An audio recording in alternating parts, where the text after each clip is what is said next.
ये जो हमारा टॉपिक है गुप्त काल, इसको हम लोग दो पार्ट में, आपके सिलेबस में बताया गया है, दो पार्ट में। तो 2 दिन में 2 पार्ट में हम, हाँ बेटा पूछना नहीं है, आपको चुपचाप बैठ जाना, डिस्टर्ब में करना नहीं, तो आप लेट आए हैं।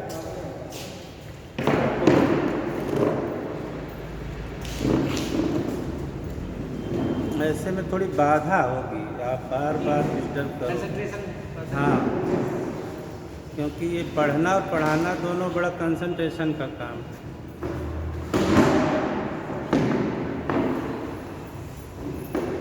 तो इसको 2 पार्ट में हम लोग कवर करेंगे। पहला पार्ट जो आज हम लोग देखेंगे वो है गुप्तों का पॉलिटिकल, जितना रहेगा वो आज के पार्ट में हम लोग कोशिश करेंगे कि कवर हो जाए। और कल जो है कल्चरल और जितना भी है इकोनॉमी, सामाजिक स्थिति, धार्मिक स्थिति और उनका कला के क्षेत्र में जो गुप्तों का काम रहा वो, ठीक है। तो आप देखते हैं कि कुषाणों के पतन के बाद उत्तर भारत में कोई बड़ी शक्तियां ऐसे नहीं रह गई थी। ये टाइम था पूरा विखंडन का, और छोटे छोटे राज्यों में पूरा उत्तरी भारत बँट चुका। और ऐसी स्थिति में गुप्त वंश का उदय हुआ। गुप्त राजाओं के लिए एक अच्छा प्लेटफॉर्म तैयार था कि कोई उनका प्रतिरोध करने के लिए बड़ी शक्तियाँ उपलब्ध नहीं थी, है ना। तो एक बड़ा वंश कुषाणों के बाद जो स्थापित हुआ, जो गुप्तों के द्वारा हुआ, और इसीलिए हम इसको गुप्त साम्राज्य के नाम से जानते हैं। तो इनके बारे में अगर हमें पढ़ना है तो सबसे पहला प्रश्न यही होता है कि इनके बारे में हमें जानने को कहाँ से मिलता है, ठीक है। तो जब आप देखते हैं भारतीय जो साहित्य है उसमें पुराण जो है ना, अंतिम रूप से चाहे स्मृतियाँ हों, पुराण हों, इनका अंतिम रूप से जो संकलन हुआ वो गुप्त काल में हुआ। तो हमें सबसे पहले जानने के बाद इसके बारे में जानने के स्रोत हैं उनको आप नोट भी करते चलेंगे। तो इनमें साहित्यिक स्रोत में लिख लीजिए वायु पुराण, देवी वायु पुराण,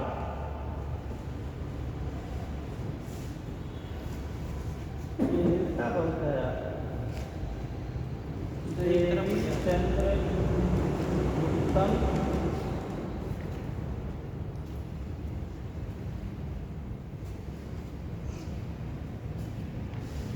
कामसूत्र,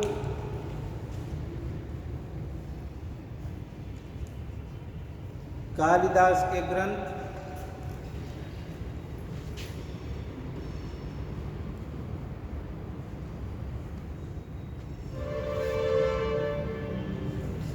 मृगमृच्छकटिकम,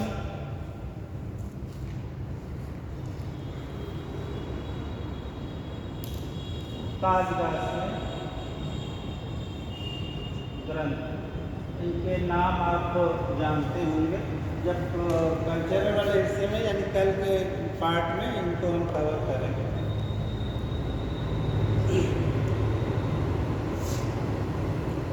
पुरातात्विक स्रोतों में जब हम आते हैं तो सबसे पहले इनके अभिलेख मिलते हैं गुप्त शासकों के कई जगह से, और कई अभिलेख मिले हैं। तो इनमें सबसे प्रमुख जो है वो प्रयाग स्तंभ लेख है। पुरातात्विक में लिख लिए प्रयाग स्तंभ लेख।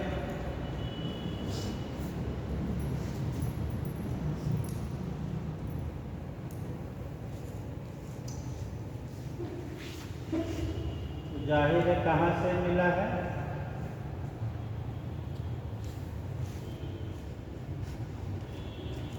प्रयाग से मिला है ना। स्कंदगुप्त का मृतली अभिलेख, स्कंदगुप्त का मृतली,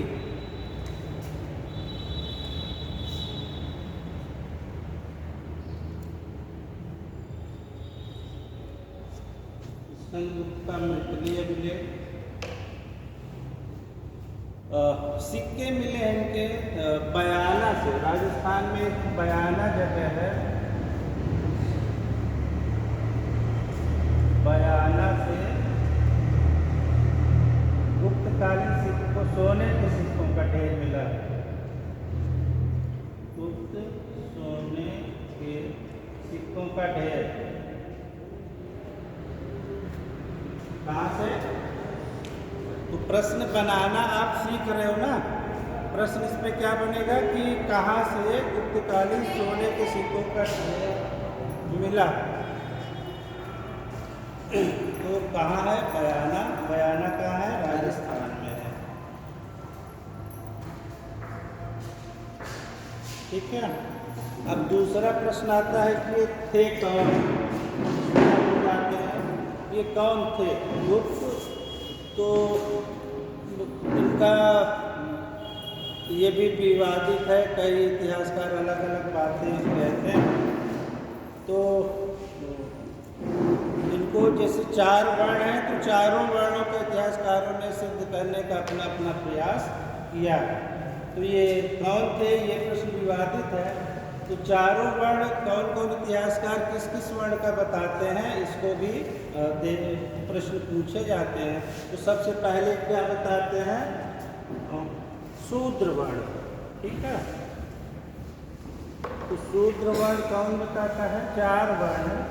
तो पहला बताते हैं कि ये कौन थे? गुप्त कौन थे? शूद्र थे।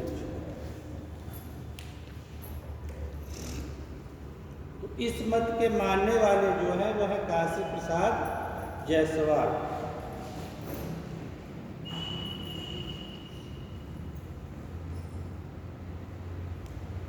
इनका कहना है कि ये जाट थे। चंद्रगोविंद ने चंद्र व्याकरण लिखी, इसमें इनको जट कहा। तो काशी प्रसाद जायसवाल उसके आधार पर निकालते हैं कि ये जाट थे और पंजाब के निवासी थे। कौमुदी महोत्सव जो नाटक है उसके आधार पर भी काशी प्रसाद जायसवाल ने इनको शूद्र कहा है, क्योंकि इसमें कौमुदी महोत्सव में चंद्रगुप्त प्रथम के लिए चंद्रसेन, चंद्रगुप्त प्रथम के लिए चंद्रसेन, काशी प्रसाद जायसवाल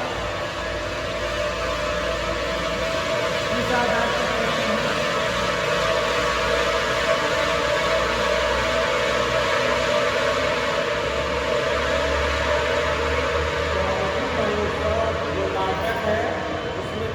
चंद्रगुप्त प्रथम के लिए सब कुछ इस्तेमाल हुआ है।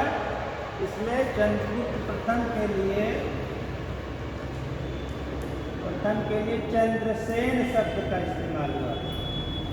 चंद्रसेन। और इनको कहा गया है कि किस क्षेत्र के रहने वाले हैं? व्रात्य क्षेत्र के। किस क्षेत्र के? व्रात्य। तो ये 2 शब्द है, एक तो चंद्रसेन, दूसरा व्रात्य क्षेत्र। और व्रात्य क्षेत्र कहाँ, किस स्थान को कहा जाता है? जहाँ निम्न वर्ण के लोग रहते हैं, उस क्षेत्र को व्रात्य क्षेत्र कहा जाता है। तो कौमुदी महोत्सव नाटक में चंद्रगुप्त प्रथम के लिए चंद्रसेन नाम का इस्तेमाल हुआ है। और ये कहा गया कि व्रात्य क्षेत्र के रहने वाले थे, इसलिए हम कह सकते, इसलिए काशी प्रसाद जायसवाल ये निष्कर्ष निकालते हैं कि गुप्त जो थे वो क्या थे? शूद्र।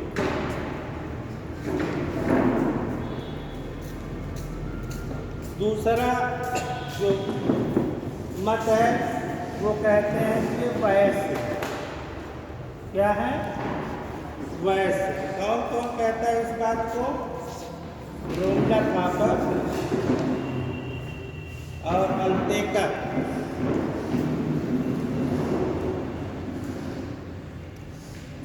रोमिला थापर और A.S. अल्तेकर क्या कहते हैं? ये वैश्य थे। और ऐसा ये कहते हैं विष्णु पुराण के आधार पर। विष्णु के आधार पर ये कहते हैं कि ये वैश्य।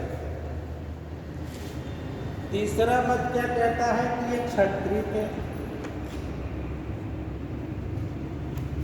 क्षत्रिय कौन कौन से करने लगे हैं? मजूमदार और गौरी शंकर ओझा। क्षत्रिय मत को मानने वाले इतिहासकार कौन है? आरसी मजूमदार और ओझा, गौरी शंकर ओझा। और चौथा मत है कि ये ब्राह्मण, चारों वर्णों का सिद्ध कर दो ब्राह्मण को। ऐसा मानने वाले इतिहासकार हैं हेमचंद्र राय चौधरी। कौन मानते हैं कि ब्राह्मण थे? हेमचंद्र राय चौधरी।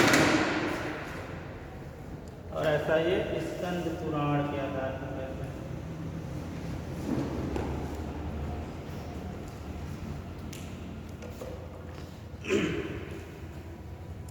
तो ये कौन थे? इस बारे में ये 4 मत इतिहासकारों के अलग अलग आपके सामने हैं। अब तीसरे प्रश्न पे आते हैं कि ये कहाँ के थे। जैसे कौन थे ये विवादास्पद है, अलग अलग इतिहासकार अलग अलग बताते हैं। उसी तरह ये मत भी विवादास्पद है कि इनकी मूल ओरिजिन कहाँ की थी, ये कहाँ के थे। तो कहाँ के थे में लिख लीजिए बंगाल। इसको 60 में नोट करते चलिएगा कि किस जगह को बताया और किस इतिहासकार ने बताया, ठीक है।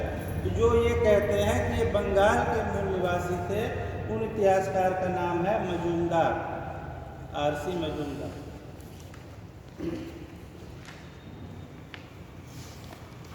दूसरा बताते हैं कि मगध क्षेत्र के थे, मगध। और ऐसा कहने वाले इतिहासकार हैं विंटरनित्ज।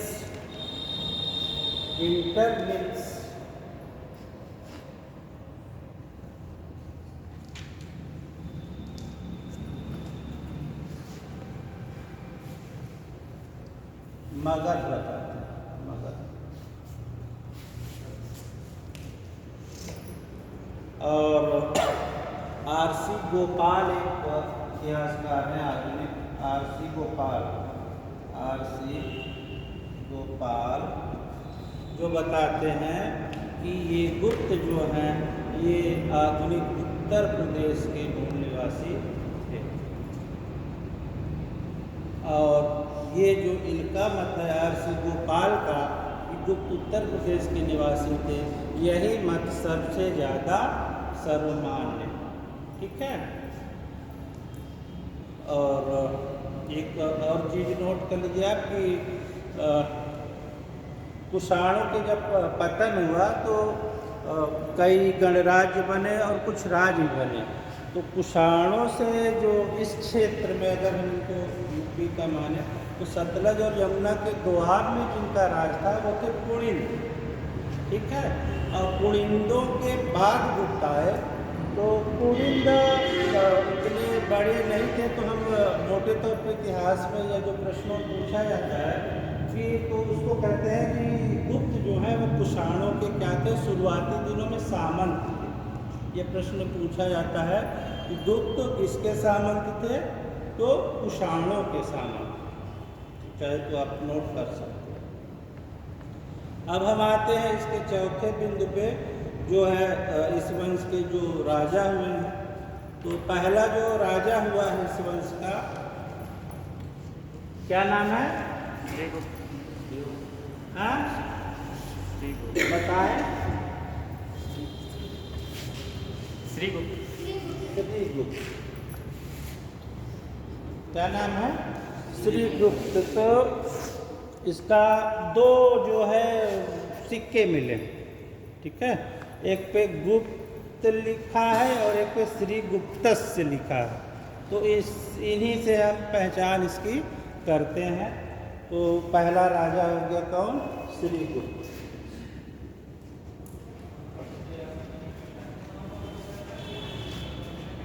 फिर दूसरा, कुछ खास और ज़्यादा इसके बारे में हमें जानने को नहीं मिलता है, ठीक है। दूसरा इसका लड़का हुआ कौन? घटोत्कच। घटोत्कच।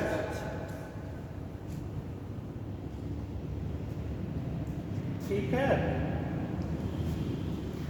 आपके पड़ोस में एमपी का जिला है रीवा, तो रीवा से एक लेक मिला है जो कहला सुपिया नामक जगह है। सुपिया, सुपिया या सुपिया, तो यहाँ से जो लेक मिला है सुपिया से, उसमें इनके लिए जो उपाधि इस्तेमाल की गई है वो क्या है? महाराज। ठीक है। इसके बाद जो तीसरा राजा आता है कौन? चंद्रगुप्त मौर्य। चंद्रगुप्त मौर्य प्रथम। हाँ प्रथम। कंफ्यूज न करो भाई, मौर्य का या प्रथम। प्रथम। चंद्रगुप्त प्रथम इस वंश का पहला राजा है जिसने क्या उपाधि धारण की, जिसके लिए अभिलेखों में क्या उपाधि हमें मिलती है? महाराज और महाराजा धीराज।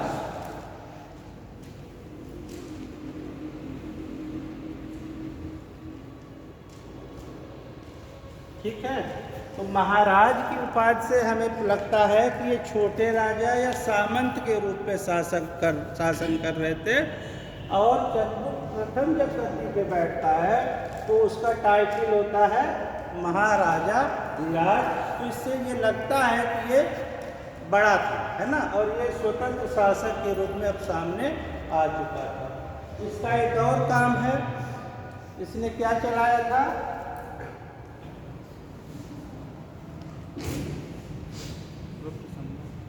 संवत। कब चलाया था? 319 ईस्वी में। इसका काल टाइम लिख ली, 319 से 334 ईस्वी है।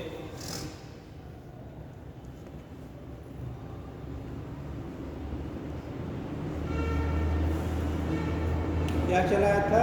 गुप्त संवत। और प्रश्न ये आता है कि गुप्त संवत और शक संवत में कितने वर्ष का अंतर है? शक संवत कब चला?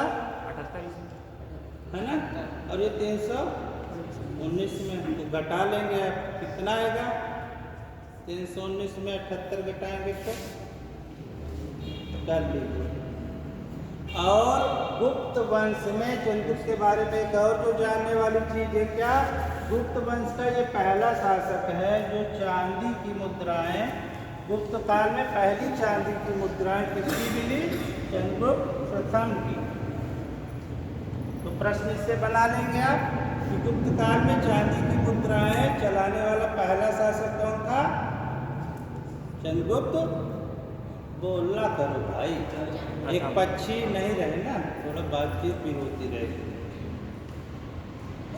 लिखने में कंजूसी मत करो।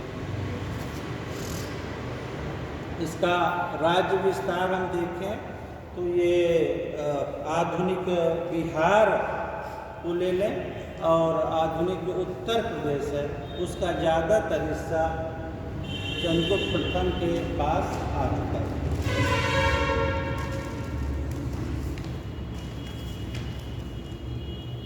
इसके बाद जो आता है जिससे के ना, हाँ, इसको अब प्रश्न दो तरह के आते हैं, देखो जहाँ पे कंफ्यूजन होता है कि गुप्त वंश का संस्थापक कौन था और गुप्त वंश का वास्तविक संस्थापक कौन था।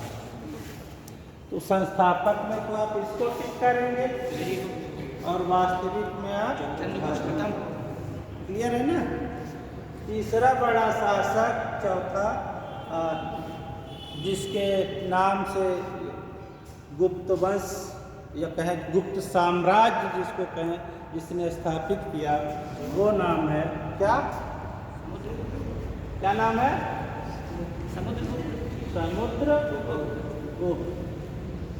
हटा दो इसको, समुद्रगुप्त। इसके बारे में हम लोग बहुत सारा पढ़े।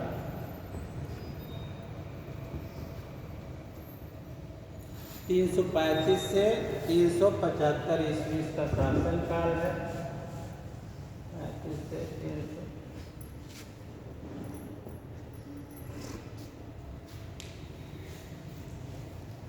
इसके बारे में जानने का जो सबसे प्रमुख स्रोत है वो है प्रयाग प्रशस्ति।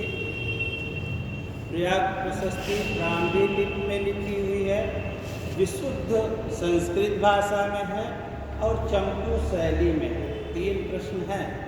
प्रयाग प्रशस्ति ब्राह्मी लिपि में है, संस्कृत भाषा में है और चंपू शैली में।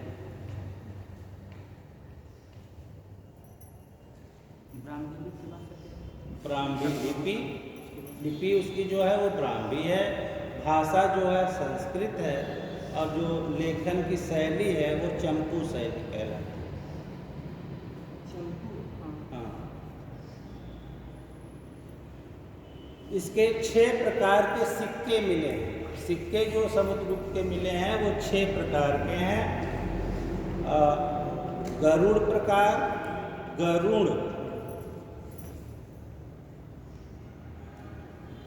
फारस प्रकार, फारस फरसा जो है ना, फारस प्रकार, अश्वमेध प्रकार, वीणा वादक प्रकार, वीणा वादक, व्याघ्र हनन प्रकार, व्याघ्र यानी बाघ, व्याघ्र हनन प्रकार और धनुर्धर प्रकार। तो राजा सिक्के पे धनुष लिए है तो धनुर्धर प्रकार हो गया। बाघ का शिकार करते हुआ बना है सिक्के पे तो व्याघ्र हनन प्रकार हो गया। वीणा बजाते, देखो सिक्के भी बहुत सारी चीज़ें बताते हैं ना, सिक्का या मुद्रा उसे इतिहास कैसे निकाला जाता है ना। तो अब ये वीणा वादक प्रकार का इसका सिक्का है तो मतलब क्या आप निकालते हैं, उसको संगीत का वीणा बजाता था तो संगीत का या तो शौक था या तो वीणा का वो अच्छा वादक था, तो मतलब संगीत को इसके काल में प्रश्रय मिला हुआ है ना। अब इसकी विजयों पे आते हैं तो बहुत सारी विजय इसने की। एक बता लास्ट का क्या था? हाँ? छठवां नंबर बता दो भाई क्या लिखा। धनुर्धर, धनुष ये विजय। तो इसकी पहले उत्तर भारत में विजय करता है 3 राज्यों को, ठीक है। फिर ये दक्षिण भारत की विजय करता है 12 राज्यों को। फिर से उत्तर में आता है तो 9 राज्यों को विजय करता है और फिर आठविक राज्यों की विजय करता है और फिर सीमांत। तो इनको हम अलग अलग उसमें देखेंगे। तो पहला जो इसका विजय अभियान था वो उत्तर भारत की भी 3 विजय थी जिन्हें आर्यावर्त का प्रथम युद्ध कहा जाता है।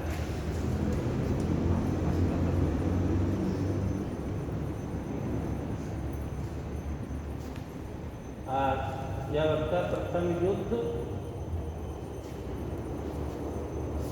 उत्तर भारत की 3 विजय। कौन कौन से राज्य थे ये? आर्यावर्त के प्रथम युद्ध में किन 3 राज्यों को इसने पराजित किया था? उनमें पहला है अच्युत, पहला राज्य है अच्युत। अच्युत की पहचान अहिच्छत्र, जो आपका उत्तर प्रदेश का बरेली जिला है वहाँ अहिच्छत्र नामक जगह है। इस अच्युत की पहचान अहिच्छत्र से की जाती है। तो अच्युत राजा था और अहिच्छत्र क्षेत्र था और शासक जो था ये नागवंश का था, ठीक है। अच्युत नागवंशी शासक था, अहिच्छत्र बरेली उत्तर प्रदेश। दूसरा है नागसेन, दूसरा राजा जिसको पराजित करता है उसका नाम है नागसेन।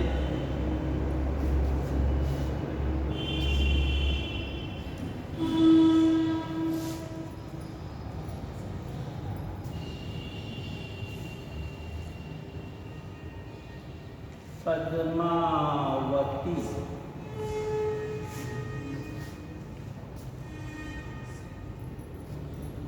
ये कहाँ है? ग्वालियर का पद्म पवैया नामक जगह जो है, ये कहाँ पे है? मध्य प्रदेश ग्वालियर। ग्वालियर का आधुनिक पद्म पवैया, ये थोड़ा पवैया मध्य, देखो यार आज तक ये नहीं हुआ। जब पहले आता था तब भी ये डगमगाता था, अभी डगमगाता।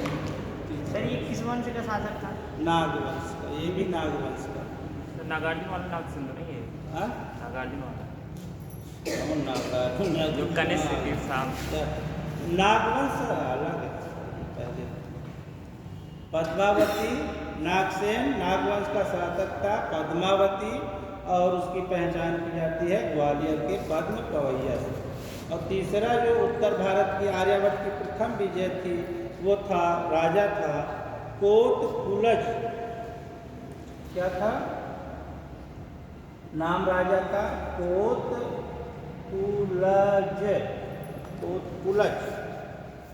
और ये जो था पूर्वी पंजाब और दिल्ली के आसपास का क्षेत्र इसके पास था।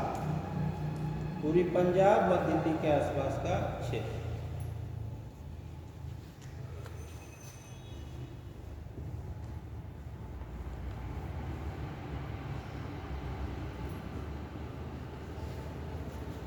फिर उत्तर भारत के इन 3 राज्यों को जीतने के बाद समुद्रगुप्त दक्षिण अभियान पे चलता है। और जो प्रयाग प्रशस्ति है, प्रयाग प्रशस्ति में दक्षिण के 12 राज्यों का नाम मिलता है जिनको समुद्रगुप्त ने पराजित किया। कौन कौन से हैं? फटाफट लिखिए।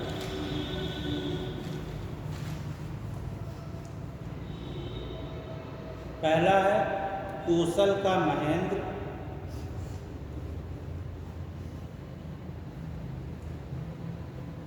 एक एक लाइन में लिखिए। कोसल का महेंद्र, दक्षिण कोसल और इसकी पहचान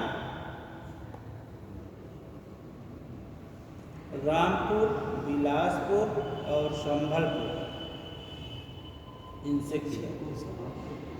संभलपुर ये यूपी का ही हिस्सा है ना इधर। ये बिलासपुर छत्तीसगढ़ वाला नहीं है, ये यूपी का है। दूसरा है महाकांतर का व्याघ्र। महाकांतर का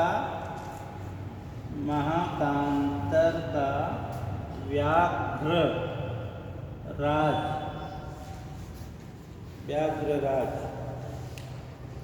महाकांतर का जो क्षेत्र है ये उड़ीसा का महावन क्षेत्र है। आधुनिक उड़ीसा का महावन क्षेत्र। यहाँ नागवंशी सामंत शासन कर रहे थे। ये जो व्याघ्रराज थे वो नागवंश के सामंत थे। महावन क्षेत्र।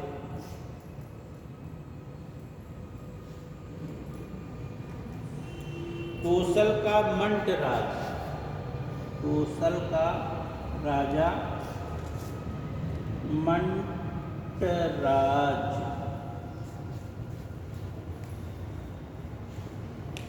इसकी पहचान आंध्र प्रदेश के कोराड़ नामक स्थान से की जाती है। आंध्र प्रदेश के कोराड़ नामक स्थान से।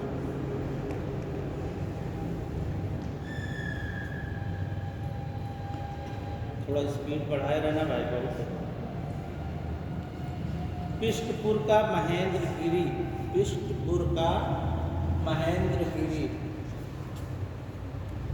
एक बार सर्टिफिकेट एक बार रिपीट कर दीजिए। पिष्टपुर का महेंद्रगिरी। इसकी पहचान आंध्र प्रदेश के गोदावरी जिले के पिष्टपुर नामक स्थान से की जाती है। आंध्र प्रदेश का गोदावरी जिला, बस इतने। फिर अगला है 5वां कोट्टर का स्वामी दत्त।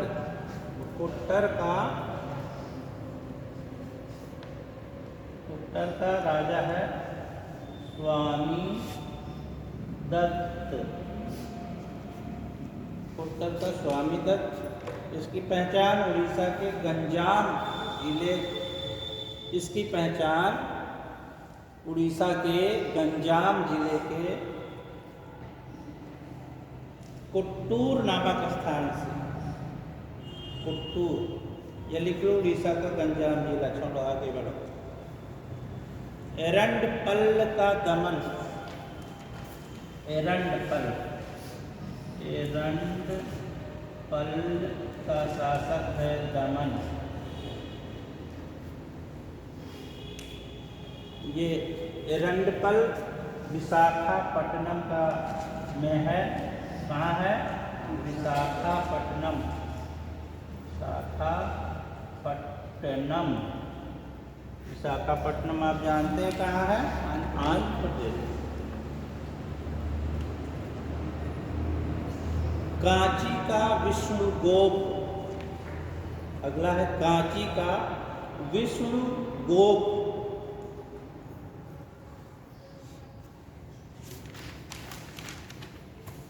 ये है तमिलनाडु में, और यहाँ पल्लव वंशीय राजा था।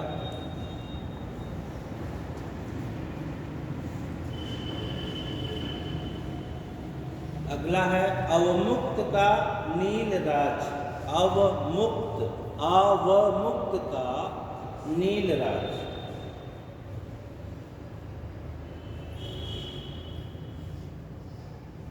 इसकी पहचान संदिग्ध है, कहाँ है ये जगह। अगला है वेंगी का हस्तिवर्मा। वेंगी का हस्तिवर्मा, ये आंध्र प्रदेश में है वेंगी। फिर है पलकप। पलकप, पलकप, पलकप का उग्रसेन। पलकप का शासक है उग्रसेन, जिसको समुद्रगुप्त ने पराजित किया। पलकप का उग्रसेन। और इसकी पहचान पलकप की कहाँ से की जाती है? तमिलनाडु के। पलकप की पहचान तमिलनाडु के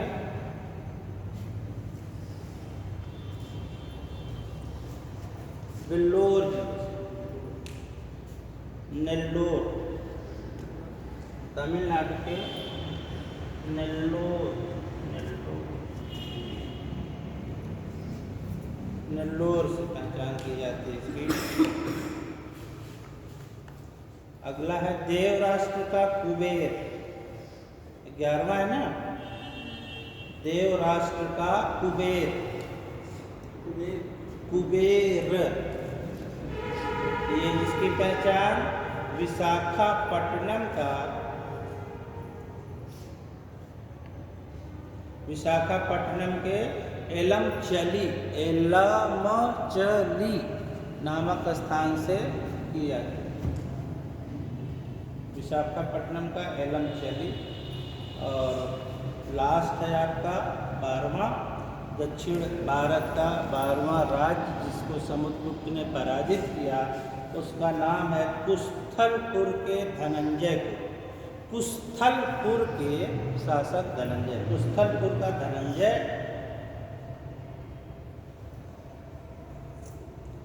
और इसकी पहचान कर्नाटक के आर्काट जिले में, कर्नाटक के आर्काट जिले के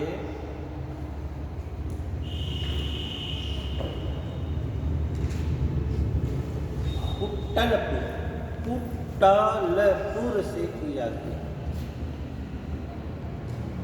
ये तो हो गए दक्षिण के 12 राज्य। इसे क्या कहा जाता है? इन 12 राज्यों की विजय को क्या नाम दिया गया?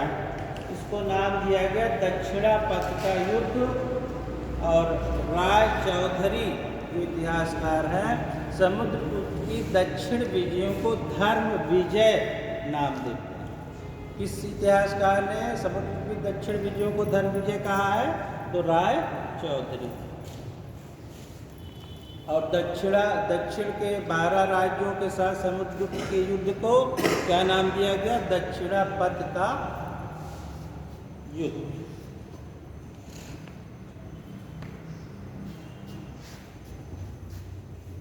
अब फिर से बताए थे जैसे आपको ना, उत्तर में उत्तरापथ की द्वितीय विजय, ये उत्तरापथ का प्रथम युद्ध हो गया। अब है उत्तरापथ का द्वितीय युद्ध, या इसे आर्यावर्त का द्वितीय युद्ध कहते हैं। आर्यावर्त का द्वितीय युद्ध, ठीक है। फटाफट इनको भी नाम लिख लीजिए। पहला है रुद्रदेव, राजा और वहाँ का शासक, इस इतनी चीजें। पहला रुद्रदेव, ये कौशाम्बी का है, आपके पड़ोस का। दूसरा है भट्टिल,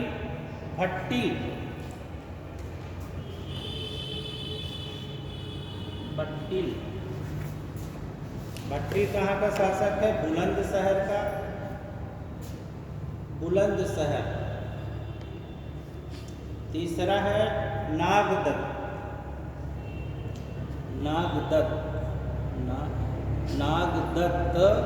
ये कहाँ का है? ये जगह की पहचान नहीं हो सकती, ठीक है, संदिग्ध है। चौथा है चंद्रवर्मा,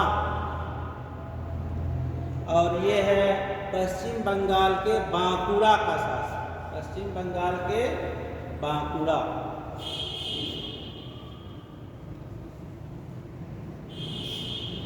पांचवा है गणपतिनाथ, और ये शासक है मथुरा का। गणपतिनाथ मथुरा का शासक।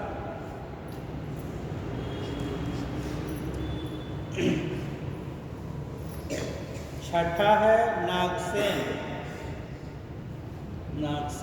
नागसेन, यह है पद्मावती, वही पद्म पवैया ग्वालियर वाला, पद्मावती का शासक है नागसेन। सातवां है अच्युत, ये अहिच्छत्र का शासक है, अहिच्छत्र का। आठवां है नंदी, और ये भी कौन है, कहाँ का शासक है, इसके बारे में भी हमें जानकारी नहीं, तो ये संदिग्ध है ये भी। और लास्ट है बलवर्मा, ये भी कहाँ, प्रयाग प्रशस्त में आता है कि ये नाम आते हैं, लेकिन ये कहाँ के थे शासक, इसके बारे में भी जानकारी नहीं है, बलवर्मा के बारे में भी। फिर समुद्रगुप्त आता है आठविक जातियों की विजय, आठविक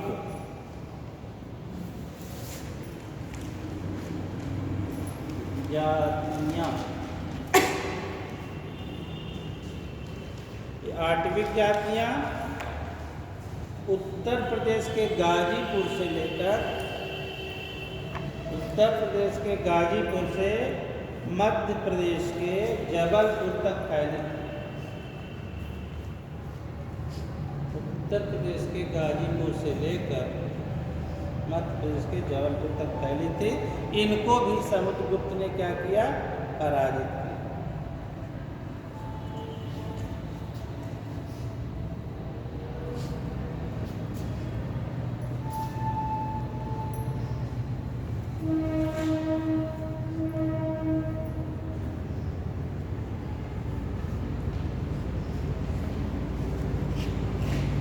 फिर है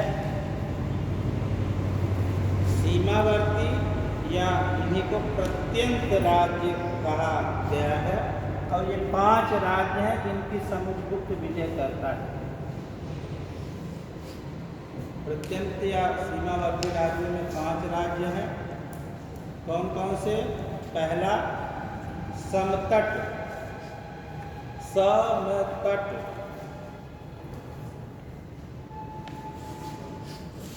इसकी पहचान पूर्वी बंगाल का तटवर्ती इलाका। समतट पूर्वी बंगाल का तटवर्ती इलाका।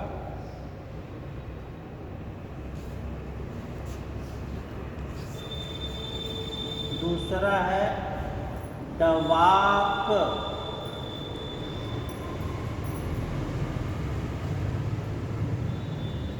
डवाक, इसकी पहचान असम के नौगांव जिले के जिले के डबोक नामक स्थान से की जाती है।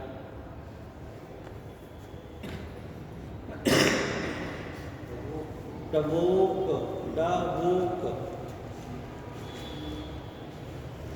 तीसरा है कामरूप। कामरूप किसका नाम है पुराना? असम का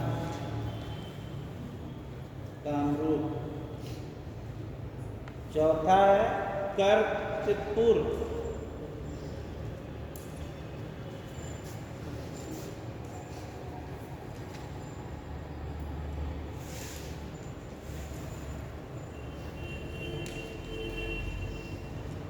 ये पंजाब का जो करतारपुर डिस्ट्रिक्ट है उससे इसकी पहचान होती है।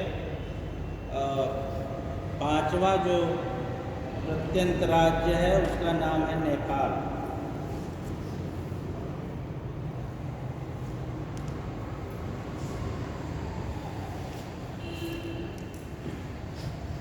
ठीक है, ये प्रत्यंत नेपाल। इसके अलावा 9 गणराज्यों की विजय का भी प्रयाग प्रशस्ति में, ये सारा प्रयाग प्रशस्ति के आधार पर है कि समुद्रगुप्त ने इनको जीता। और इनके साथ ही 9 गणराज्यों का भी उल्लेख है। तो बोर होते होंगे तो इसको हम छोड़ देते हैं, ये चाहे तो हम बता दें जैसा ठीक है, तो लिख लो फिर।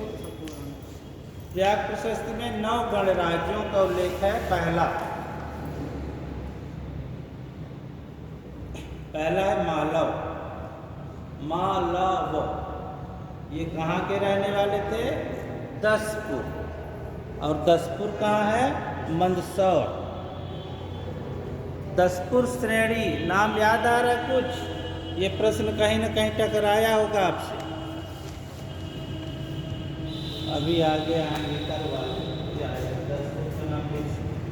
तो 10 मालव जो कहाँ के थे? गणराज्य था। और ये दसपुर मंदसौर। दूसरा है अर्जुनायन।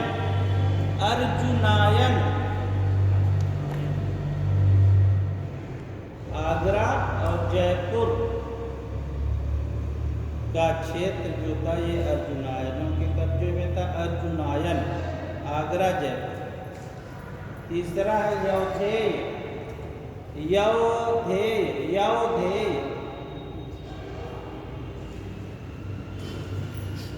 ये सतलज नदी के किनारे बसे हुए थे।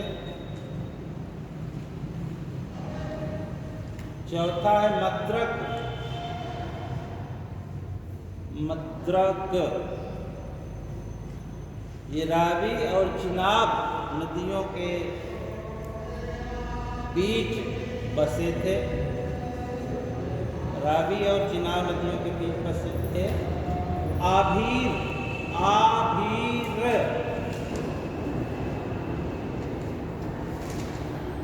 ये भिलसा और झांसी के बीच।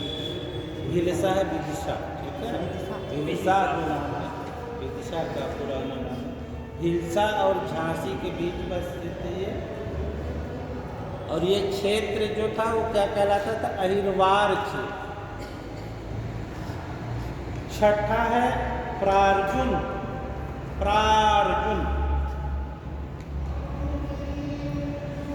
ये मध्य प्रदेश का नरसिंहपुर है।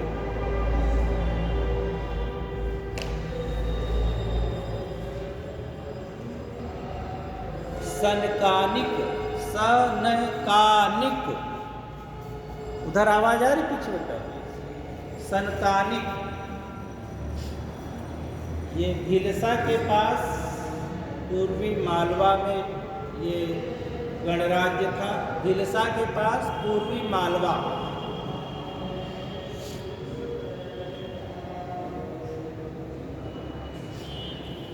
काक, काक,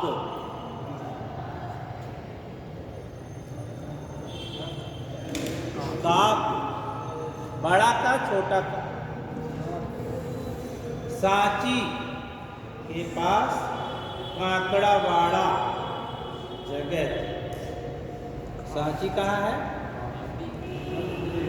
मध्य प्रदेश। किस जिले में है? भोपाल। हाँ? भोपाल बोल देते हैं विदिशा में है ना, लेकिन वो विदिशा में नहीं है। इसको देखना, एकदम लगा हुआ है दोनों जिलों का बॉर्डर। मुझे जो याद आ रहा है वो होशंगाबाद जिला है। आप क्लियर कर लीजिएगा, बहुत पहले का पढ़ा है। तो सांची हो गया। काक यहाँ पे गणराज्य था। और लास्ट है जो उसका प्रयाग प्रशस्ति में उल्लेख आता है, खरपरिक। खरपरिक लिख दें।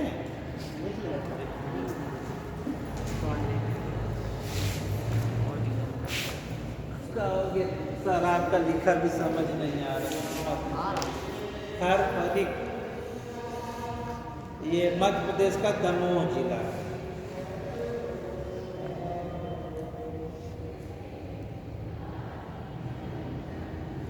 फिर है विदेशी शक्तियाँ। विदेशी शक्तियाँ, इनमें है पहला कुषाण।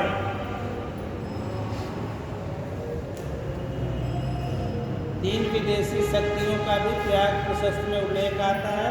उनमें पहला है कुषाण, जिसका शासन पश्चिमी पंजाब के पेशावर क्षेत्र में था। और पश्चिमी पंजाब का पेशावर क्षेत्र और कुषाणों का उस समय प्रमुख था कीदर या केदार, कीदार। पश्चिमी पंजाब का पेशावर क्षेत्र और कीदार जो प्रमुख था उसका नाम उस समय था कीदार। इसका नाम मिलता है कीदार। दूसरी विदेशी शक्ति थी शक। शक पश्चिमी मालवा, गुजरात का काठियावाड़ क्षेत्र। पश्चिमी मालवा तथा गुजरात का काठियावाड़ क्षेत्र शकों के कब्जे में था या वहाँ के ये शासक थे। और तीसरा जो एक विदेशी का नाम आता है विदेशी शक्ति का, वो है सिंघल। सिंघल किसको कहा जाता है? सिंघल नाम किसका है पुराना?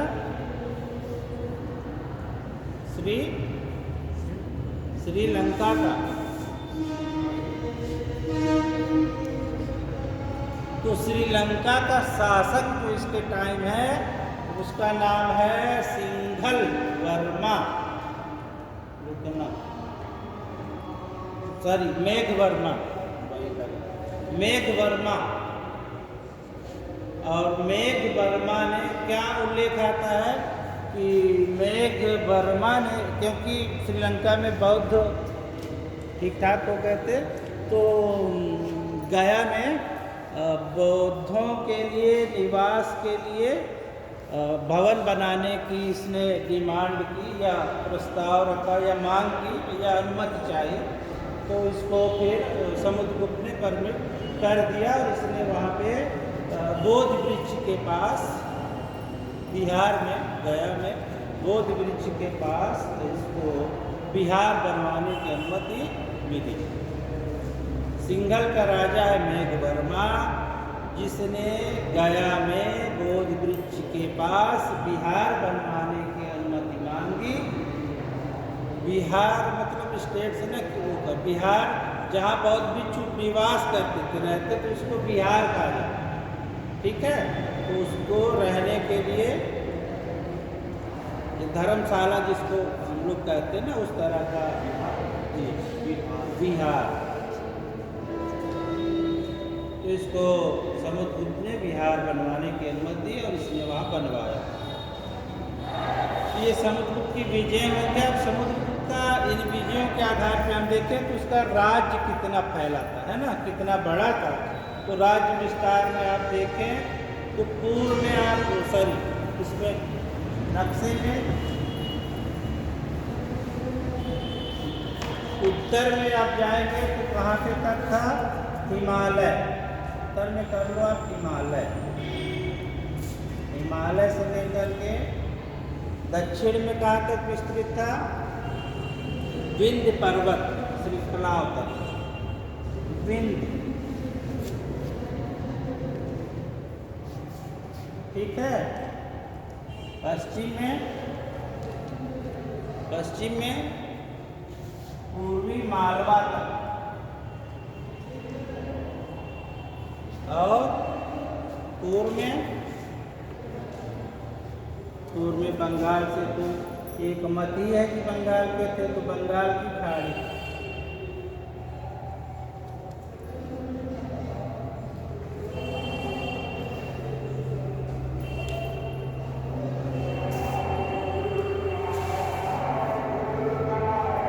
ठीक है, तो ये समुद्रगुप्त का,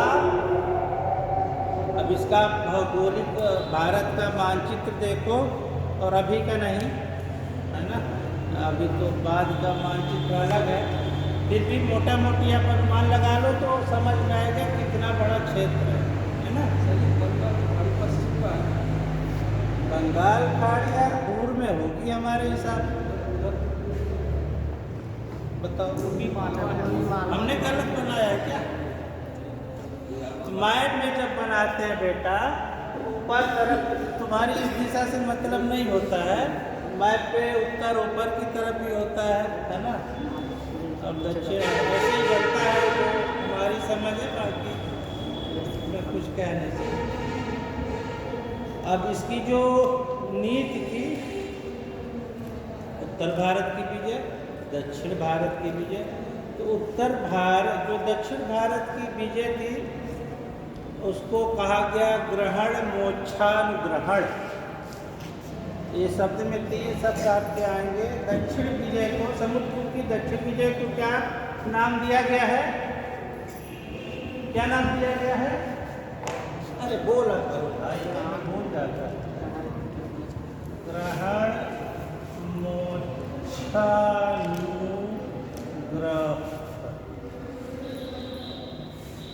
हो गया। पहला ग्रहण, दूसरा मोक्ष, तीसरा अनुग्रह। ठीक है। समुद्रगुप्त राजा है नॉर्थ इंडिया का। ठीक है। तो जैसे आप आगे चल के और पढ़ेंगे, जब मिडवल में आएंगे तो अलाउद्दीन ने दक्षिण पे राज करने का प्रयत्न किया, मोहम्मद तुगलक ने किया, है ना। तो उत्तर से दक्षिण पे, और उस समय के टाइम में जब साधन आवागमन के इतने फास्ट नहीं थे, रास्ते नहीं थे, तो बड़ा कठिन काम था। तो क्या किया समुद्रगुप्त ने? इनको जीता तो सही, लेकिन क्या किया? ग्रहण, यानी पहले उनको पराजित करके उनके राज्य का क्या किया? ग्रहण किया। फिर क्या किया? छोड़ दिया। ठीक है। और छोड़ी बस नहीं दिया, उन पे अनुग्रह भी किया। ठीक है, जाओ अपने यहाँ शासन करो, बस नाम मेरा। तो ये जो नीति थी, ग्रहण यानी शत्रु पर अधिकार, मोक्ष यानी शत्रु को मुक्त करना, और अनुग्रह यानी राज्य लौटाकर उस पर दया।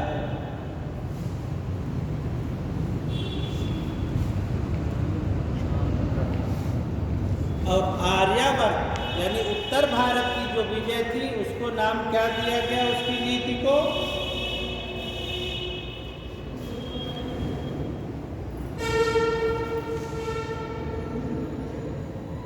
प्रशभोधरण, इनके साथ कोई रियायत नहीं, इन पे हम सीधे शासन चला सकते हैं, है ना। तो इनके साथ अनुग्रह और मोक्ष जैसी कोई बात नहीं। तो उत्तर भारत की विजय को, जो उत्तर भारत की विजयों की नीति को समुद्रगुप्त ने जो नाम दिया, समुद्रगुप्त की नीति को जो नाम दिया गया वो प्रसभोद्धरण कहलाती है। और दक्षिण में जो 12 राज्यों के साथ विजय थी वो नीति क्या कहलाती है? ग्रहण मोक्षानुग्रह। अब कुछ 2 चीजें और इसमें समुद्रगुप्त में, समुद्रगुप्त को कितने युद्धों का विजेता कहा जाता है? ये तो बड़ा कॉमन, बड़ा आसान, सबसे आसान प्रश्न जो पूछा है मैंने। 100 युद्धों का विजेता, किस शासक को 100 युद्धों का विजेता कहा जाता है? ये तो मेरे ज़माने में पीसीएस में आता था भाई, 25 साल पहले। अब ये बड़ा आसान प्रश्नों की श्रेणी में है। तो समुद्रगुप्त को 100 युद्धों का विजेता कहा जाता है, अभी भी पूछ सकता है किसी परीक्षा में। और दूसरा, समुद्रगुप्त को क्या कहा गया? हाँ, नेपोलियन।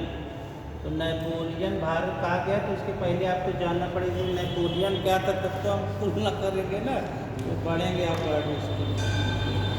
तो भारत का नेपोलियन किसने कहा है? हाँ, जोर से बोलो, हमें सुनाई ना पड़ेगा। स्मिथ ने, विंसेंट स्मिथ।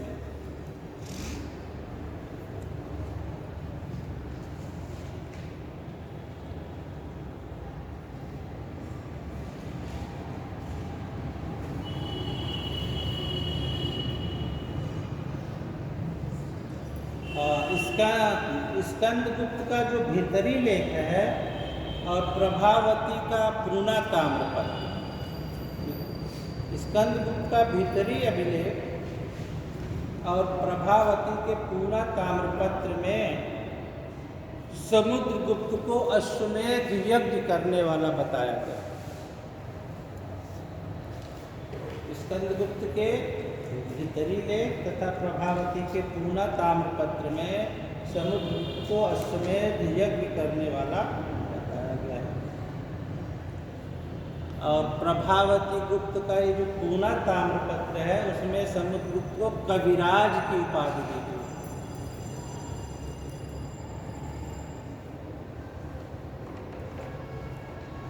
किस मत के ये हैं? गुप्त शासक वैष्णव है, लेकिन धार्मिक सहिष्णुता है। बौद्धों को भी स्वतंत्रता है, जैनों को भी। और क्या प्रमाण क्या है कि वसुबंध बौद्ध दार्शनिक था, इसको समुद्रगुप्त ने अपना मंत्री बनाया था और अपने लड़के यानी कौन, चंद्रगुप्त द्वितीय का शिक्षक बनाया। ठीक है, तो वो प्रमाण के रूप में हो जाता है कि ये सभी धर्मों के प्रति क्या था, उदार। प्रयाग प्रशस्ति का एक कोटेशन लिखे और उसके बाद हम समुद्रगुप्त को यहीं रोकते हैं। प्रयाग प्रशस्ति, पृथ्वी पर कोट कर रहे हैं, कोट में रखिए। पृथ्वी पर निवास करने वाला, समुद्रगुप्त के बारे में कह रहा है, ठीक है। पृथ्वी पर निवास करने वाला देवता, पृथ्वी पर निवास करने वाला देवता जो वहीं तक मनुष्य है जहाँ तक लौकिक क्रियाओं को करता था, यानी खाना पीना, नहाना धोना। इसके अलावा सारे गुण समुद्रगुप्त में देवताओं जैसे हैं, ऐसा प्रयाग प्रशस्ति का कहना है। वहीं तक मनुष्य है। पृथ्वी पर निवास करने वाला देवता जो वहीं तक मनुष्य था जहाँ तक लौकिक क्रियाओं को करता था।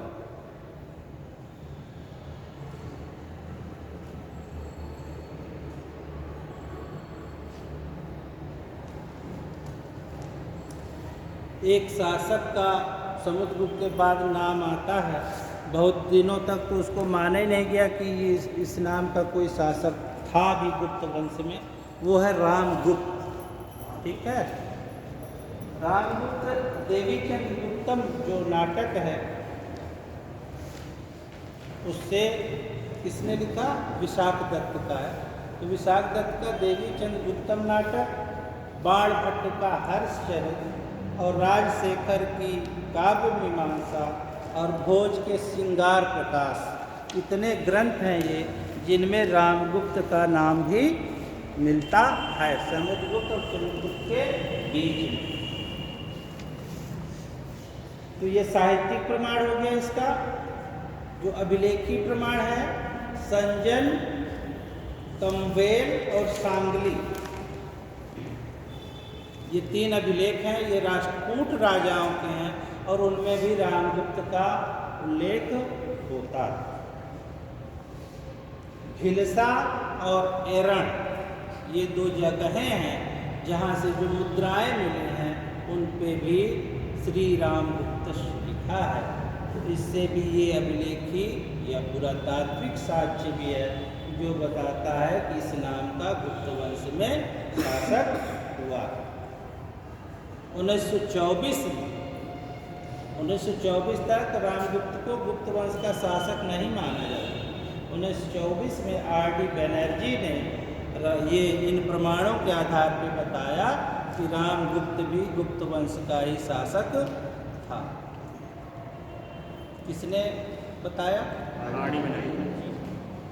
क्या क्या प्रमाण दिए आपने रामगुप्त के लिए? साहित्यिक भी दिए, अभिलेखी भी दिए और पुरातात्विक में मुद्राएं भी।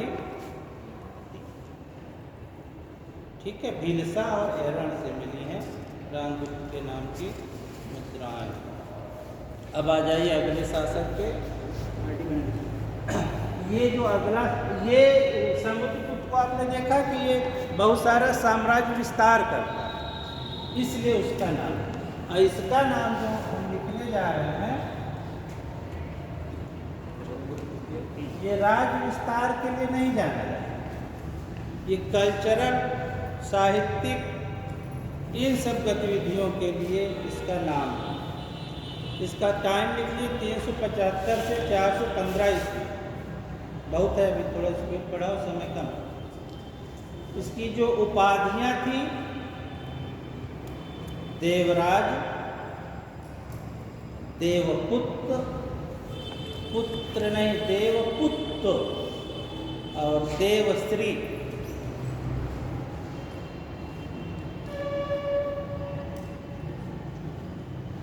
मेहरौली का जो स्तंभ है उस पे जो लेख है उसमें इसका नाम मिलता है धाव। मेहरौली कहाँ है? दिल्ली में, बगल में ना। और काहे का खंभा है, लोहे का ना, और उसके सामने खड़ा है, उसमें कोई जंग नहीं है और चमक भी रहा है ना, चमकदार। तो जो मेहरौली का स्तंभ लेख है उसमें था व उपनाम मिलता है इसका। विक्रमांक, विक्रमादित्य, परम भागवत, ये उपाधियाँ उस मेहरौली लेख में चंद्रगुप्त द्वितीय की मिलती है।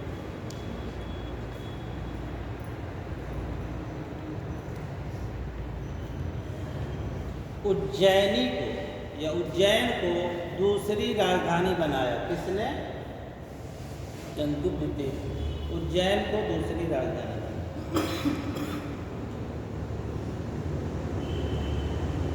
नागवंश की कुबेर नागा से विवाह किया। तुम तो यार पुराने उसमें भी थे ना मेरे।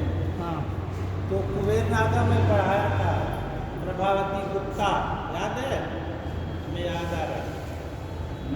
तो नागवंश की कुबेर नागा से विवाह किया, उससे जो लड़की पैदा हुई प्रभावती, और प्रभावती का विवाह वाकाटक नरेश रुद्रसेन द्वितीय के साथ किया हुआ था। तो नागवंश की कुबेर नागा से विवाह किया। विजय इसने कौन कौन सी की? शकों पर विजय की, और ये पश्चिम मालवा और काठियावाड़ के क्षेत्र में थे। और इस शक विजय का उल्लेख जो मिलता है चंद्रगुप्त द्वितीय की, वो भिलसा और उदयगिर की पहाड़ियों पर वीरसेन साव का अभिलेख है, जो इसका संधि विग्रहित के पद पर है। उस अभिलेख में इस कीचकों पर विजय का उल्लेख मिलता है। वीरसेन साव, भिलसा की उदयगिर की पहाड़ियों पर वीरसेन साव का अभिलेख है, जो इसका संधि विग्रहित था।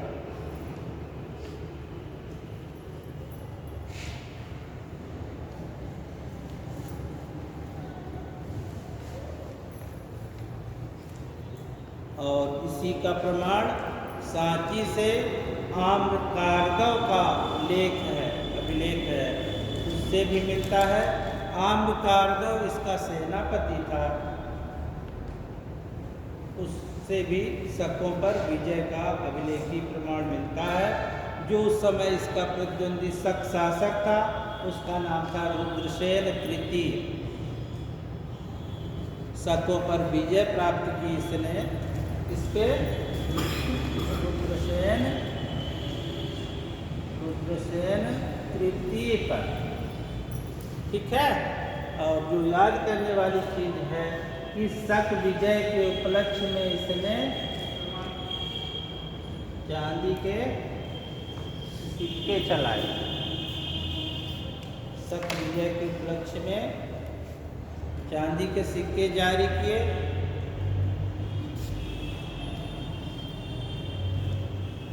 जो मेहरौली स्तंभ लेख है,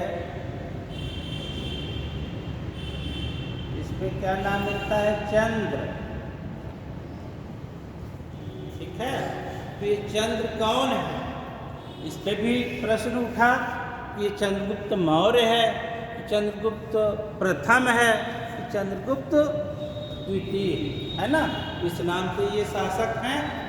तो उसमें केवल लिखा था चंद्र। तो इसको जब इतिहासकारों ने मिलान करना साक्ष्यों से शुरू किया, तो उसमें दो इतिहासकार हैं, फ्लीट और अयंगर। तो मेहरौली के इस चंद्र की पहचान फ्लीट और अयंगर ने की है चंद्रगुप्त द्वितीय से।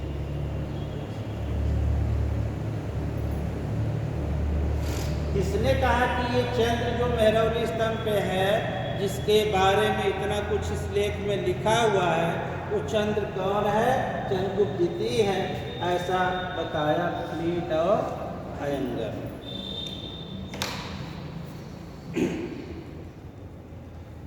इसी के टाइम में चीन का एक यात्री भी घूमते घामते आ गया था, हायान। इसमें नाम में हो जाता है गड़बड़, तो उसको याद करो। हर्ष के टाइम में हा से हर्ष, हा से वेंसा, ठीक है। अब याद रहेगा ना, अब कंफ्यूज न करना। तो इसके टाइम में कौन आया था? हायान आया था। और ये 399 से 414 ईस्वी तक रहा। लेकिन मजे की बात ये है कि अपने जो विवरण इसने कौन सी किताब लिखी?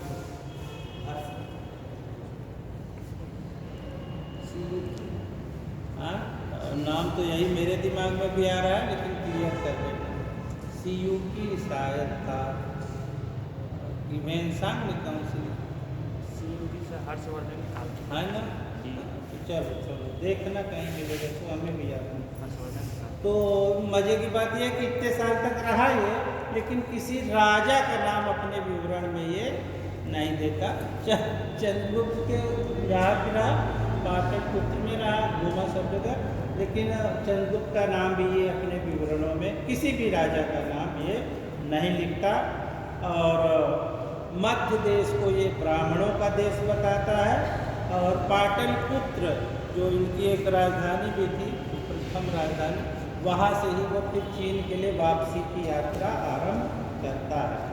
ये जो चंद्रगुप्त द्वितीय है ये वैष्णव हैं और परम भागवत की उपाधि धारण करते हैं। विष्णुपद पर्वत पर विष्णु पताका, विष्णु ध्वज, मेहरौली का जो स्तंभ लेख है उसी की ये बात हो रही है। उसी में लिखा है कि परम भागवत की उपाधि है और विष्णुपद पर्वत पर विष्णु ध्वज की स्थापना की।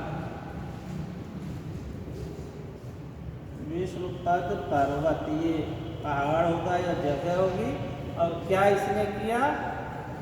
विष्णु ध्वज की स्थापना किसने की? चंद्रगुप्त द्वितीय ने।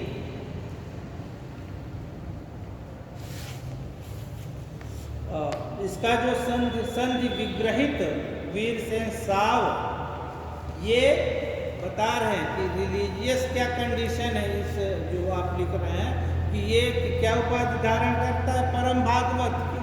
विष्णुपद पर्वत पर विष्णु की ध्वजा भी फहराता है, तो वैष्णव है, ठीक है। और इसका जो संधि विग्रहित है वीरसेन साव, वो शैव मत का है और उदयगिरी में शिव की गुफा का निर्माण कराता है। संधि विग्रहित वीरसेन साव ने उदयगिरी में शिव की गुफा बनवाई। वैष्णव और शैव हो गया। जो संधि सेनापति है आम्रकारगव, वो बौद्ध है, ठीक है।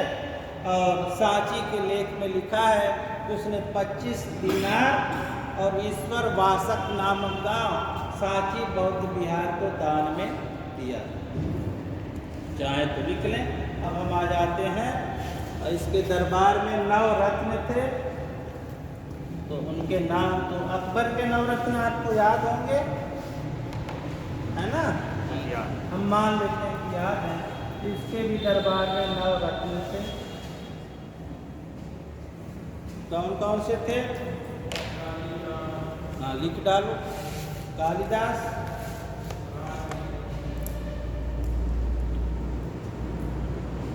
धन्वंतरी, बहुत बड़े बड़े नाम हैं ये, ठीक है। बहुत बड़े बड़े काम भी उन्हें किए थे। कालिदास, धन्वंतरी, रत्न ऐसे थोड़ी कह दिया जाता है किसी को, है ना। अमर सिंह, कालिदास तो साहित्यकार हो गए, धन्वंतरी क्या थे? चिकित्सक थे। अमर सिंह ने किताब लिखी अमर कोश। तो प्रश्न अब ये नहीं आता कि अमर कोश किसने लिखी, प्रश्न आता है कि अमर कोश में किस चीज का वर्णन, ठीक है। तो खेती किसानी से संबंधित नियम कायदे जो हैं वो अमर कोश में अमर सिंह ने वर्णित किए। अमर सिंह, भारवी,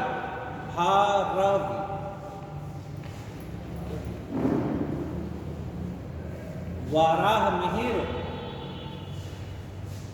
खगोलज्ञ थे, है ना, गणितज्ञ, खगोल विज्ञानी। वररुचि,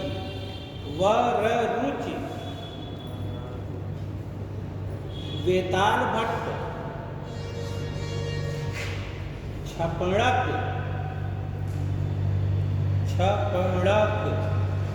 और 9वें थे भट्टकर्पर। ये 9 रत्न थे चंद्रगुप्त द्वितीय के दरबार में, जिसको संरक्षण मिला। चंद्रगुप्त, आगे नोट कर लीजिए कि चंद्रगुप्त द्वितीय प्रकृति प्रेमी शासक था। सिक्के में प्रकृति प्रेमी, सिक्के में कमल का फूल लिए हुए दिखाया गया। तो कौन सा शासक, गुप्त शासक प्रकृति प्रेमी था? चंद्रगुप्त द्वितीय। सिक्के में कमल का फूल लिए। और इसके जो और सिक्के हैं किस प्रकार के, ये भी एक प्रश्न है कि ये सिक्के किसके हैं। तो इसके जो चंद्रगुप्त द्वितीय के सिक्के हैं उनके प्रकार जो है लिख लीजिए। धनुर्धारी, धनुर्धारी का मतलब धनुष धारण किए हुए। छत्रधारी, छत्र समझते हो ना, मुकुट छतरी, छतरी छतरी जो डिजाइनर होती है, सामान्य वाला छाता नहीं, छत्र से राजा के पहचान है छत्र, है ना, वो छत्र। छत्रधारी, सिंह नियंता यानी शेर का शिकार करते हुए, सिक्कों पर है सिंह नियंता। और अश्वारोही प्रकार यानी घोड़े पे चढ़ा हुआ।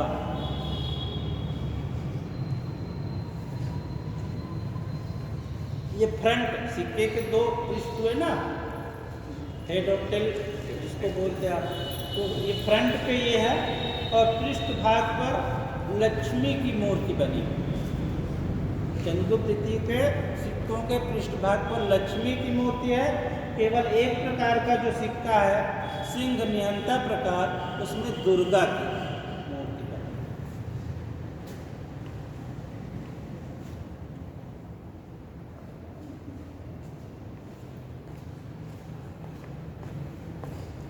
सोने के सिक्के को दीनार और चांदी के सिक्के को, सोने के सिक्के को दीनार और चांदी के सिक्के को रुपयक,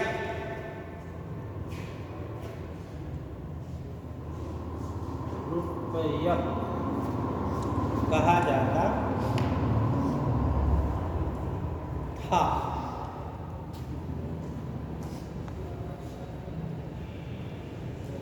जो चांदी के सिक्के हैं उसमें गरुड़ की आकृति और राजा की आवाज मानी यहाँ तक की फोटो है ना, इतनी फोटो, गरुड़ की आकृति और राजा की आकृति बनी। ये हो गया चंद्रगुप्त द्वितीय। इसके बाद आता है कुमारगुप्त प्रथम। थोड़ा थोड़ा है, नोट कर लीजिए। कुमारगुप्त प्रथम, इसका टाइम है 415 से 455 ईस्वी। इसकी एक और इसका नाम इसका मिलता है महेंद्रादित्य। इसी को कुमारगुप्त प्रथम को ही महेंद्रादित्य भी कहा जाता है। इसकी माँ का नाम ध्रुव देवी था। और सबसे ज़्यादा अभिलेख, ये प्रश्न आता है, सबसे ज़्यादा अभिलेख किस गुप्त शासक के मिले हैं? तो यही कुमारगुप्त महेंद्रादित्य। सबसे ज़्यादा अभिलेख मुझे जो याद पड़ता है वो 18 है, लेकिन कुछ जगहों पे कुछ संख्या कम है, तो इसको देख लेना। लेकिन फिर भी सबसे ज़्यादा जिसके अभिलेख है जिस गुप्त शासक के, वो है कुमारगुप्त महेंद्रादित्य। बिलसद ये अभिलेख है जो उत्तर प्रदेश के एटा से मिला है। इसमें कुमारगुप्त प्रथम से लेकर के ऊपर के जितने शासक हैं उन सारे राजाओं के नाम उस अभिलेख में मिले हैं।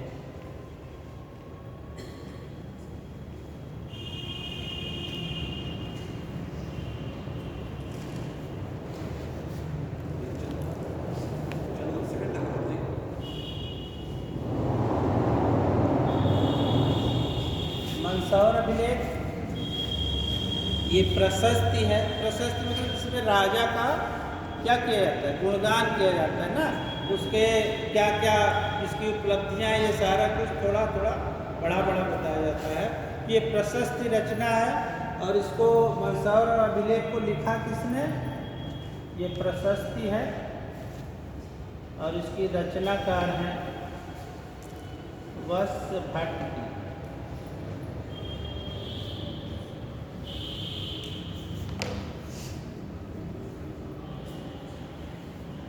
इसमें क्या वर्णन मिलता है कि इसका राज्यपाल जो मंदसौर में है बंदवर्मा, उसने सूर्य मंदिर का निर्माण कराया।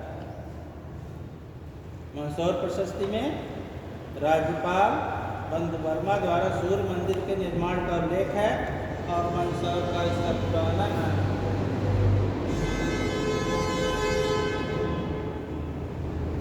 पुराना नाम मंदसौर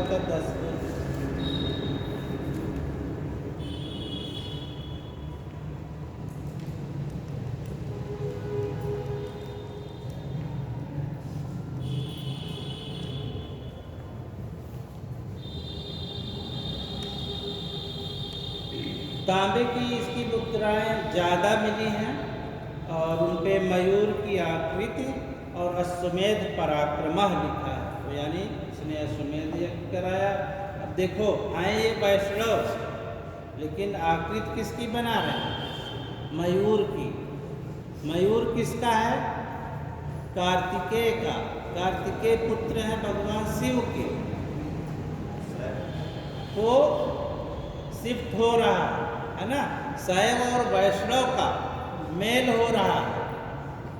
आपको हरिहर की मूर्ति इस काल में कल आएंगे तो हरिहर की मूर्ति बनती दिखाई देगी।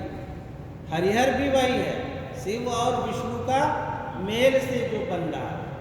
ठीक है, तो इस पर कल बात होगी। तो इसकी जो तांबे के सिक्के हैं, मुद्राएं हैं, उस पर मयूर की आकृति। इस एक अभिलेख है तुमैन अभिलेख।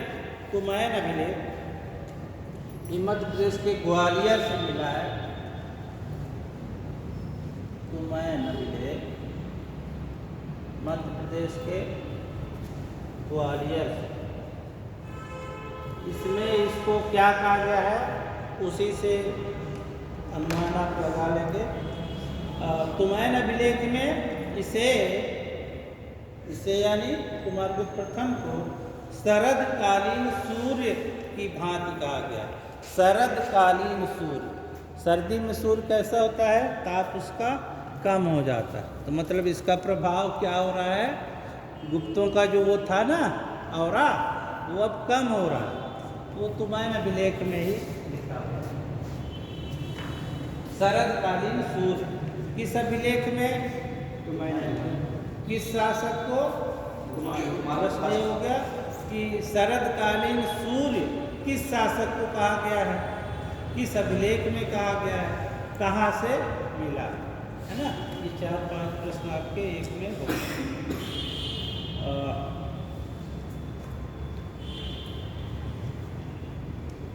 मनकुमर अभिलेख, मनकुमर अभिलेख ये आपके इलाहाबाद या प्रयागराज से मिला है।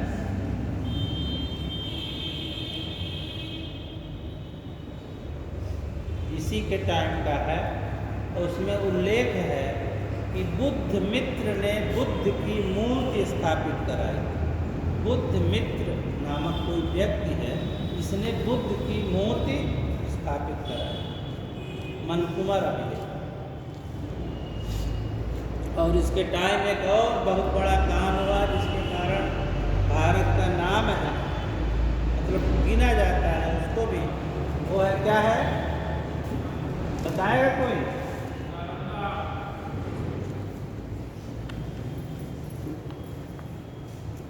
नालंदा महाविहार की स्थापना किसके टाइम में हुई? कुमारगुप्त। किसने कराई? कुमारगुप्त ने। और नालंदा को Oxford of the Mahayana, Oxford of the Mahayana, Mahayana जानते हैं ना? कितने लोग नहीं जानते? कितने लोग जानते? अच्छा यही बता। हीनयान और महायान पढ़ाए होंगे जो हमसे पहले, अभी तो आप गुजरे होंगे ना भाई, बौद्धों में, है ना? पढ़ाया होगा ना किसी ने? नहीं पढ़ाया? किताब में लिखा, हीनयान महायान किताब में पढ़ा। नहीं तो ये मैं गुप्त पढ़ा रहा हूँ तो मतलब ये पढ़ा चुका कोई ना आपको 6ठी शताब्दी ईसा पूर्व नहीं पढ़ाया? अभी चालू नहीं, अभी नहीं। अच्छा, तो वो कोई उधर से आ रहा है, हमें आगे से लगा दिया। ठीक है, चलो। तो इसको ऑक्सफोर्ड ऑफ दी महायान, जो बौद्ध धर्म जब विभाजित हुआ 2 संप्रदायों में, हीनयान और महायान। महायान यानी बड़ी नौका, हीनयान यानी छोटी नौका। तो जो पढ़ाएंगे वो बता। अगला शासक है स्कंदगुप्त।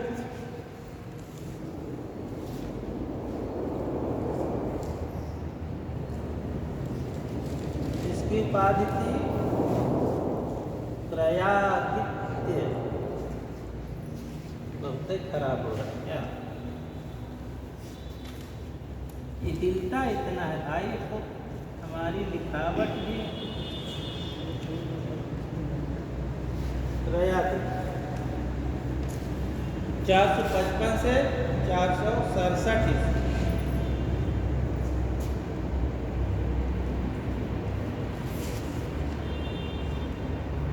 थोड़ा है 2000 9.5 जूनागढ़ अभिलेख हूणों को पराजित करने का उल्लेख।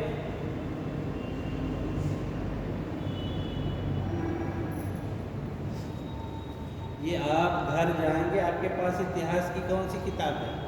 कोई है? झांसी माली ले लो या केसी श्रीवास्तव पढ़ सकते तो बहुत अच्छी, उससे अच्छी एंशिएंट की कोई किताब नहीं है। और झांसी माली थोड़ा उससे पतली है। तो ये दो में से कोई एक किताब तो जरूर रखो अपने पास अगर इतिहास पढ़ना है ना। तो एंशिएंट के लिए झांसी माली या केसी श्रीवास्तव या तो रख लो अपने पास। झांसी माली के नाम से प्राचीन भारत का इतिहास आती है, ये केसी श्रीवास्तव के नाम से आती है, उनका राइटर में है इतिहास। जब पढ़ रहे हो तो भाई गंभीरता से पढ़ो चीज़ को, है ना। और टाइम पास ना आपके पास समय है ना किसी और के पास, और समय ये सबसे क्रूशियल है आपको। हाँ, तो इसको हल्के में ना लो। अगर करना है तो मतलब डू और डाई वाली कंडीशन में रहो। करना है तो करना है, ठीक है, और नहीं करना तो नहीं करना। बीच वाला बड़ा गड़बड़ नाव में डगमग रहता है। तो अगर पढ़ना है तो फिर थोड़ा सा किताब वगैरह का, या एक आदमी नहीं खरीद सकता, 4 आप दोस्त तो 4 लोग मिलके मंगा लो, उसको बारी बारी से पढ़ो, ऐसा हो सकता है। इसका जूनागढ़ अभिलेख में हूणों को पराजित करने का उल्लेख है। और इसी में क्या मिलता है, एक नाम आप सुने, सुदर्शनचील, याद है? हम अभी बता भी देंगे पूरा तो जब वहाँ आएंगे। तो सौराष्ट्र के राज्यपाल प्राणदत्त के पुत्र, सौराष्ट्र के राज्यपाल प्राणदत्त के पुत्र चक्रपालित ने, सुदर्शन झील टूट गई थी इसके टाइम में, ठीक है। तो चक्रपालित ने उसका क्या कराया था, पुनर्निर्माण कराया।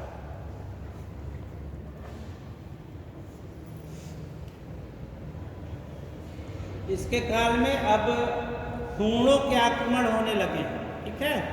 तो भीतरी अभिलेख जो उत्तर प्रदेश गाजीपुर से मिला है, उसमें ये मिलता है कि हूणों की पूर्वी शाखा जो आक्सस नदी घाटी का मूल निवासी थी, उनने इसके राज्य पे आक्रमण किया था। और उस आक्रमण का नेतृत्व किया था खुसनेबाज। खुसनेबाज के नेतृत्व में हूणों के आक्रमण का उल्लेख भीतरी अभिलेख जो उत्तर प्रदेश के गाजीपुर से मिला है में प्राप्त होता है। इंदौर ताम्रपत्र, इसमें क्या उल्लेख मिलता है कि सूर्य मंदिर है, और सूर्य मंदिर में पूजा के लिए धन दान दिए जाने का उल्लेख है। इसने वृषभ शैली के सिक्के जारी किए, वृषभ शैली, और इसने चीन राजदूत भेजा और अयोध्या को अपनी राजधानी बनाया। चीन राजदूत भेजा 466 में और अयोध्या को अपनी राजधानी बनाया। फिर है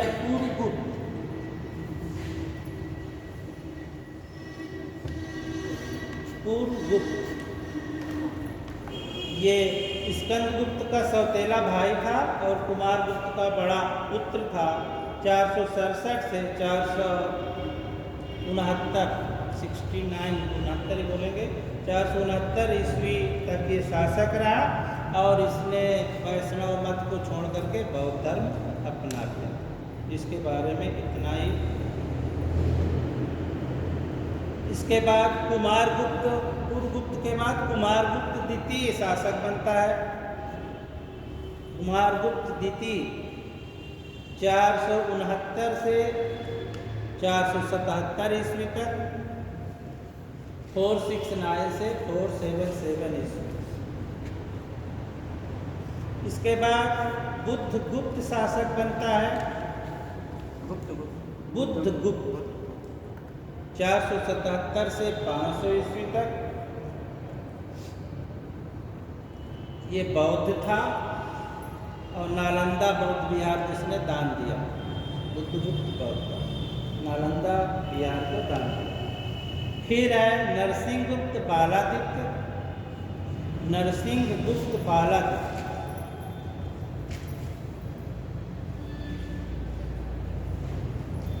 ये बुद्धगुप्त का भाई था और मगध के क्षेत्र में शासन करता था। बुद्धगुप्त का भाई था और मगध क्षेत्र में शासन करता था।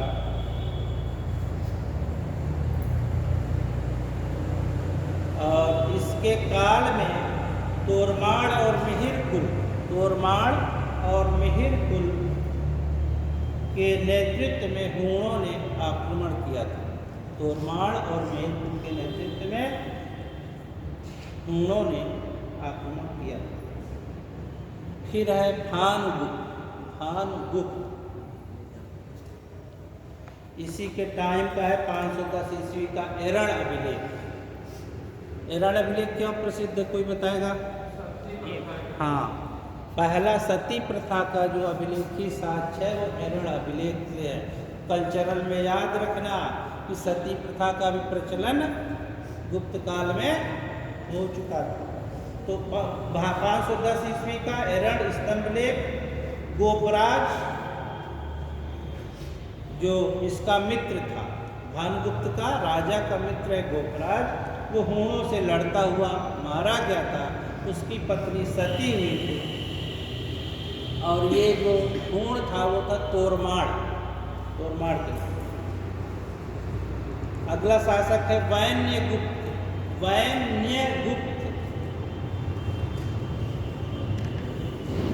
अरे हाथ ना रखे बैठे रहो यार। वैन्यगुप्त बंगाल में इसका शासन था। अब गुप्तों की शक्ति क्या हो गई है, क्षीण हो गई है। वो राज हूणों ने खत्म करना शुरू कर दिया। वैन्यगुप्त बंगाल तक सीमित हो गया। इसके बाद है कुमारगुप्त तृतीय, कुमारगुप्त थर्ड।